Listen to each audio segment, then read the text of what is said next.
Welcome to the very first episode of Members Only Mondays. How clever is that? I just came up with it like 2 seconds ago. So part of the membership program on our channel is that depending on the tier you're in, you have different perks. So for the front line, you get priority responses on the comments, right? You get that little badge by your name too. And then as you go up in tiers, you have the Biscuit Squad, which is the mid-range, and then the top tier is the Battle Brigade. So for those higher levels, I wanted to kind of pour more into that. I wanted to share a little bit more of what our week looks like, give you a little bit more insight. This is going to be more of like the heart-to-heart, FaceTiming a friend kind of a situation. Like, what do I do on Mondays? I come back from taking Story to school and I figure out dinner. I do all the prep work for that if I need to. I edit, I do laundry, whatever it is, and then just kind of chat with you guys in between all those chores. So I'm calling these the mom videos, the members only Mondays. I'm going to do my best to get these posted on Mondays. So for you guys in those higher tiers, the Biscuit Squad and the Battle Brigade, you'll be able to look forward to those on Mondays. I'm trying to talk Tim into doing like a Thursdays with Tim or Tuesdays with Tim or something like that so that he can have his little version of this. But we have to kind of like iron that out a little bit more. But I thought those were good things to share with you guys. And you guys can let us know too if that's something that you want to see or if you think that's kind of silly or I don't know. It's just an idea I had. We can try it and see how it goes. So today I dropped Story off at school this morning and now I have to figure out dinner. Mondays are always kind of hectic for us and we're moving a little bit slower after the weekend. So I don't want to put too much effort into dinner and make something big and fancy. I'm really into crock pot meals, especially this time of year because you can just put it in there, let it cook while, you're doing other things. So that's kind of the plan today. So I'm going to sit you right here and just kind of chit-chat while I get this, I was going to say meat, but it's not meat, it's plant-based meat. But I'm trying to brown this Impossible Burger. Have you guys seen this stuff before? If you guys aren't vegetarian like us, you've probably never seen what this looks like. If you're curious, this is Impossible Burger, or ground beef. So you can see it actually looks like ground beef. It's red, and then it cooks brown. Don't ask me how they do it. I have no idea. But I thought because today's Monday, I just want to make like an easy dinner. I don't want to have to think too much about what we're going to have later tonight. Because when Tim comes home and I go get Story and I don't know, Mondays just kind of seem hectic. And I hate scrambling at the last minute trying to figure out what dinner is going to be. That's like my most loathed question of the evening. What's for dinner? I just don't like thinking about it. I don't know. Some days I'll be really good and I'll make like a whole meal plan for the week, maybe even the month, and we'll be pretty good, but other times I'm just like, I don't know. I'm tired of making the same thing. I just need something new. And it's so hard because I don't eat meat and Tim does eat meat. That's like all he eats. He doesn't like vegetables. And then Story's kind of somewhere in the middle. She'll eat meat, but it's not her favorite thing. And so I have to be really selective about what kind of meat I make because she just doesn't like a lot of the stuff that Tim does. Please tell me there's some moms out there that struggle with this because I feel like this has to be more common than it sounds. But so anyways, all that to say, I'm making chili and I'll share our recipe with you guys if you're interested, but I know everybody has like their favorite chili recipe or their mom makes the best chili or their grandma makes the best chili, but this is what we do. Tim actually does not mind this Impossible Burger. He said when you put it in chili or make other stuff with it, it tastes just like real meat. Not just like real meat, I guess, but he said it's pretty close. So this is a good compromise for us. This is one of those meals that we just make pretty often because everybody's happy with it. I was gonna say, this is a plant-based chili recipe. And if you guys are plant-based, maybe you guys wanna, try to make this too. And then I stopped myself because one of our videos that we did about Shades of Green, we talked about different places that you could eat. And it was a while ago, but we were at Mangino's and I was showing the menu and I was talking about what each of us might order. I said something about the pasta, and I was like, oh, that's good, you know, there's no meat, it's plant-based. And then I was like, oh, but up here they have French onion soup. I was like, I could get that. And of course, somebody called me out in the comments and was like, you know, French onion soup isn't vegetarian. It's made with beef broth. And I know that. I know it's made with beef broth. I'm not surprised by that. And you're right. It is made with beef broth, so it's not technically vegetarian. But I guess I've made my own rules throughout the years, because I stopped eating meat back in, oh my gosh, I was like a sophomore in high school, so how old would I have been? 15, maybe? 16? I don't even remember. That was too long ago at this point. But I stopped eating meat back then because I just didn't like it. I just don't like it. It's the whole idea of just eating an animal I don't like. I don't know. That's just... So whenever I go to a restaurant and I try to pick something, I just don't get anything that had a face. But see, even saying that, I'm breaking my own rules because I eat fish. So technically, what am I, a pescatarian? But I also eat eggs, so I'm like an ovutarian. I don't know what that's called. There's so many different rules. And I guess my point is, I'm not always a rule follower.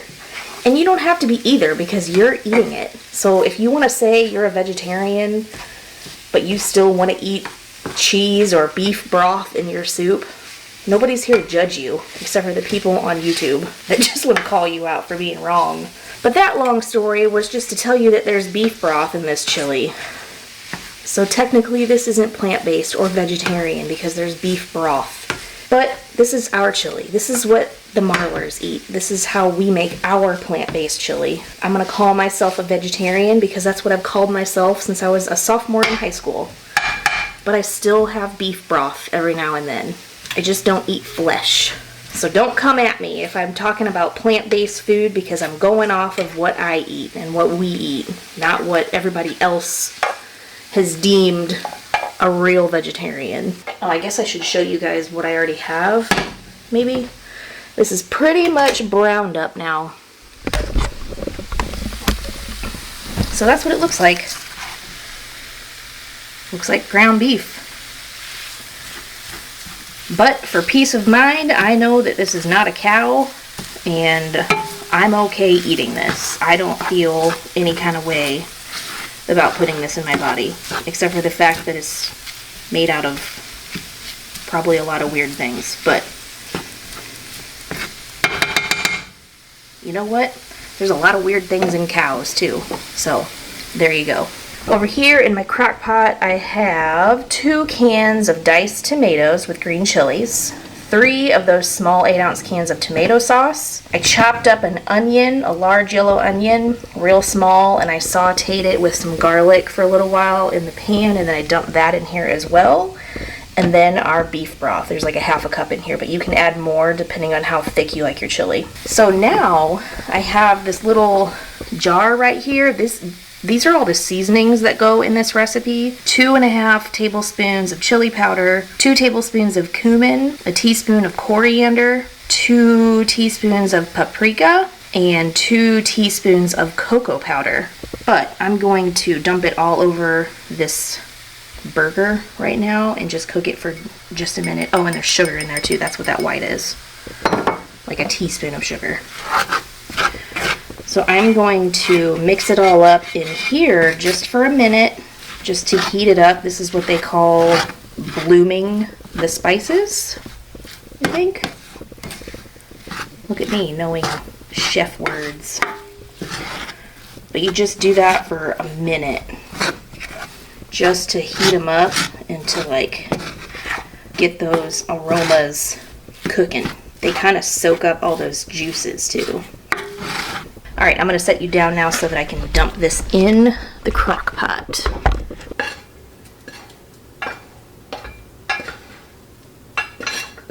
What do you guys put in your chili? Do you have like a secret recipe within your family? Do you have like any secret ingredients that you want to share with the internet? Where do I put this? I need a bigger kitchen. OMG. So over here in the sink, you can't see it, but I have 1 can of dark kidney beans and 1 can of light kidney beans, and I rinsed them and drained them.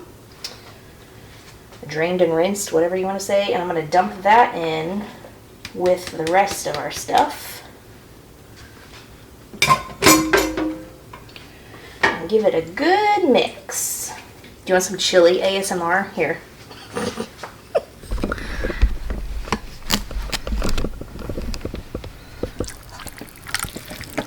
Look at that. That is quite a concoction to be smelling at 10 o'clock in the morning.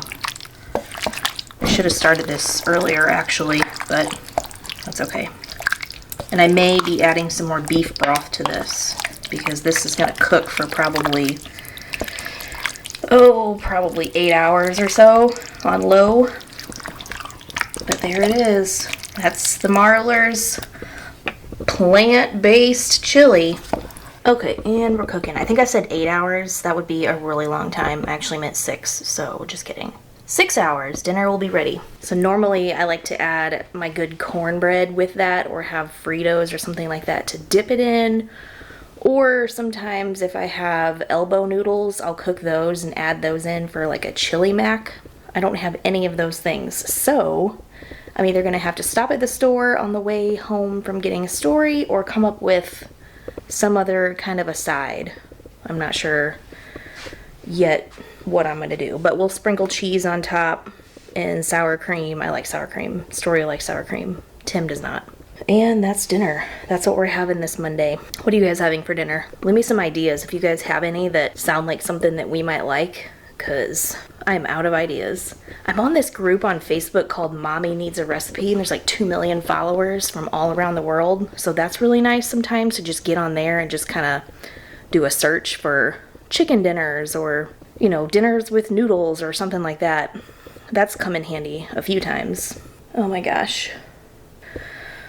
I just got a text from Tim. He took the Jeep to work today. I don't know if you can see that because there's a glare here. Is that better? There's my Jeep with the whole tire off. Let me tell you that story really quick. 2024 is not turning out to be a prosperous year for us so far. Oh my gosh. Where do I even begin? A few weeks ago, I was taking a story to school and I was backing out of the driveway and it started going I don't know how to explain it, but it was doing this like stuttery thing, almost like when you're driving in the rain and you hit your brakes. It's like the ABS, the anti-lock brake system or something like that. Anyways, so that light came on, and then that little skid mark light came on, and then my four-wheel drive, like all these things started lighting up. It was Christmas, but not Christmas. And so I called Tim and I'm like, oh, this is lighting up. Like, what is going on? I took Story to school, came back home. He got home later that night and checked it out. Long story short, a mouse, not Mickey, but some mouse got into the engine of my Jeep, or under the hood. It made a nest in there and it chewed up a wheel speed sensor. I hope I'm saying that right. I don't remember if that's what it's called. But it chewed something up and it messed with a lot of the electrical sensors or something in there. So since I knew that, I didn't want to drive the Jeep because I was afraid that something was going to happen. Tim said that it was probably going to be fine, but since I have a 5-year-old with me who I treasure more than anything in the world, I didn't want to be in a car that I didn't 100% trust. And so I've been driving his truck and he's been driving my Jeep until we could get like a part, or, you know, he had time to work on it. So that time was this past weekend, and he ordered the parts and it comes with a front and a left. Oh my gosh. It comes with a right and a left sensor. So he fixed the broken one, or the messed up, chewed up one, and then he was about to fix the other one, and all this stuff started happening. The sensor broke off or something and got stuck somewhere, so he had to take the whole chunk off to disassemble it to get it out, and then a bolt got stripped or something, so he had to take the part up to work to get like a press and get the thing apart. In that process, another thing broke because it was old, and so he got that part and put that on and fixed it all finally yesterday, and then noticed on the other side the wheel bearing is bad. So now that has to get replaced, and maybe that's what he's doing right now at work. I don't know. That's a lot of information just to say that my Jeep, I don't know how much longer I'm gonna have it. It's a 2012, and it's been through a lot. It has been through... I drove to Georgia with that Jeep before Tim got deployed, like right after we got married. We've been to Florida several times in that Jeep. One was to get married. I actually drove up to the sand in that Jeep. Like, that's how we got married on the beach, if you guys didn't know that. But yeah, like, we took the Jeep on the beach and did all that, and then we took Story home in that Jeep. She came home from the hospital in it, and so there's just a lot of memories tied to that, and I feel like that's going to be really hard to let go of. And I really like not having a car payment. And the goal was to get a new car by the time that I turn 40, which is going to be here in less than 2 years. So I really, really hope that the Jeep will make it for another year at least, and then I can start looking for something new and just be a little more financially prepared to have a car payment, you know what I mean? So I'm worried about that. That's going on. Another thing that happened, 2 of our TVs bit the dust. I'm talking like the first week of January, the one in our bedroom completely died.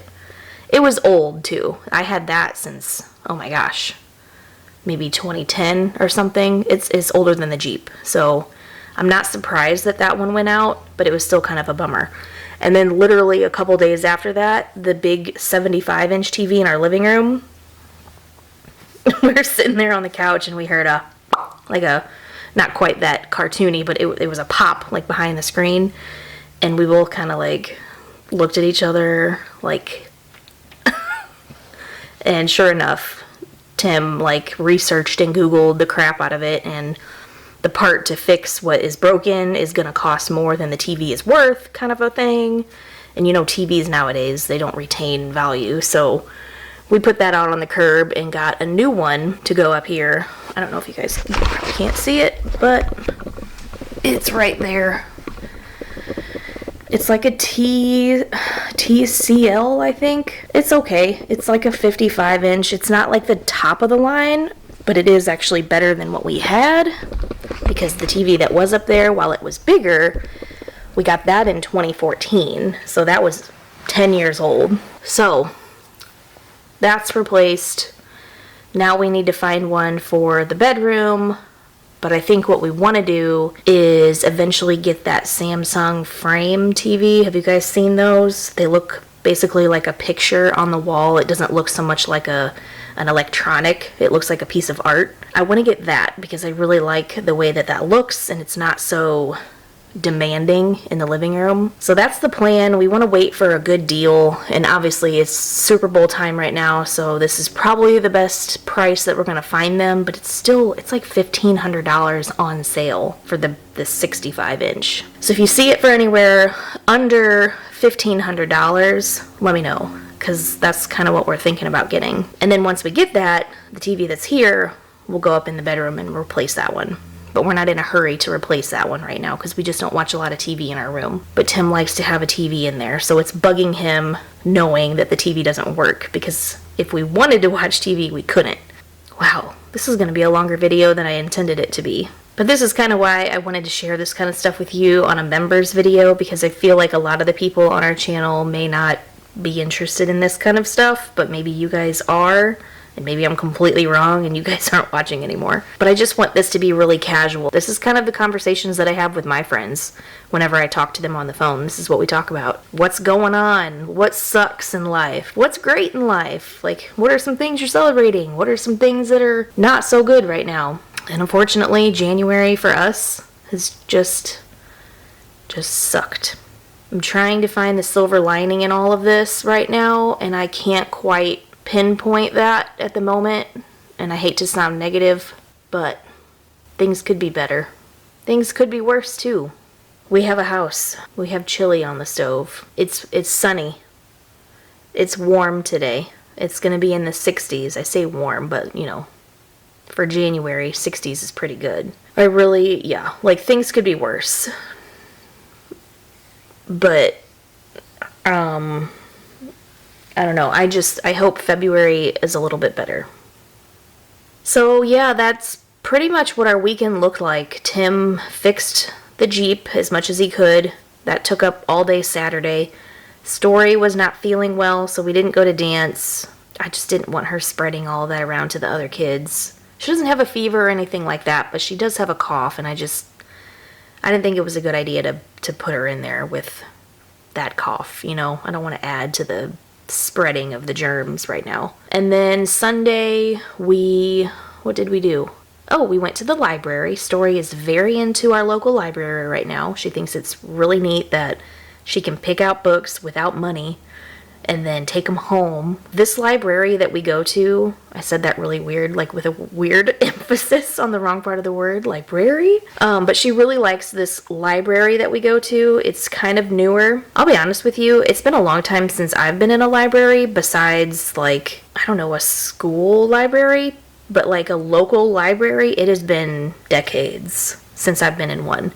And this was really nice. You get all the books and you just set them on this machine. You don't have to scan anything. You just take your stack and put it on there, and somehow it reads them. It knows that they're all there, and it pops up on the screen, and then you scan your library card, or you boop your library card, and that's it. Done. And then when you go to return them, you just slide them into this like conveyor belt type of thing, and it has a green light that scans that, and then it knows that you're returning it. So it's all very digital now, and Story feels really cool and really grown up because she can do it too. So she goes in there and she puts her books on, and she'll wait for the green light, and then she sends it through. She's very much into Berenstain Bear books and Where's Waldo books, and I'm trying to convince her to look at some new things because the girl likes what she likes and she fixates on that. It's hard for her to branch out sometimes with new things. And I get that she's young, and like kids that young really like routine and all of that, so it makes sense. But we're trying to balance like things that we love and we're familiar with, but also some new things that we've never heard of before, so that she can get kind of a broader range of books. I don't know. So we did that, and then we also stopped by the P.O. box just to see if there was anything in there, because I felt really bad about waiting so long on the last one. And then we went grocery shopping, picked up a few things, and then came home and had a really easy, just a Sunday evening. And then here we are, back at Monday again, the start of a new week. And we only have, 3 days left in January? It's the 29th, 30, 31, so 2 days left after today. 1 month of 2024 is officially over. Time just needs to stop moving so much. But I hope you guys had a good weekend. If you did anything fun, let me know. Are you guys preparing for a trip this year? Do you have one coming up soon? How many days are left? Do you have a countdown? We have some coming, but it's not going to be for a little bit. So we're going to be at home for a while. Tim has some things that he has to do for work where he's going to be gone for a little bit. And then Story has like a winter break. It's not quite like a spring break, but it's a little break before spring break. So we're trying to decide what we want to do for that. So anything is possible. I don't know. But I'm gonna get off of here now. Is that what they say on Instagram? I'm gonna hop off of here because I have some things to do before I go get Story, because I have to go get her in 3 hours, and that's gonna go quickly. I have some laundry to do, some vacuuming I need to do, and a litter box to clean fun stuff. But thanks for hanging out with me this morning. So like I said, I'm going to try to make this a habit. I'll check in with you guys periodically and just post these kind of random little, what's going on videos. But enjoy the rest of your week. I will have another probably like informational video coming out later. I'll start working on that tomorrow and get that going, and then I'll need time to edit and all of that. Look forward to that, and just have a great week. And I'll see you guys later. Bye!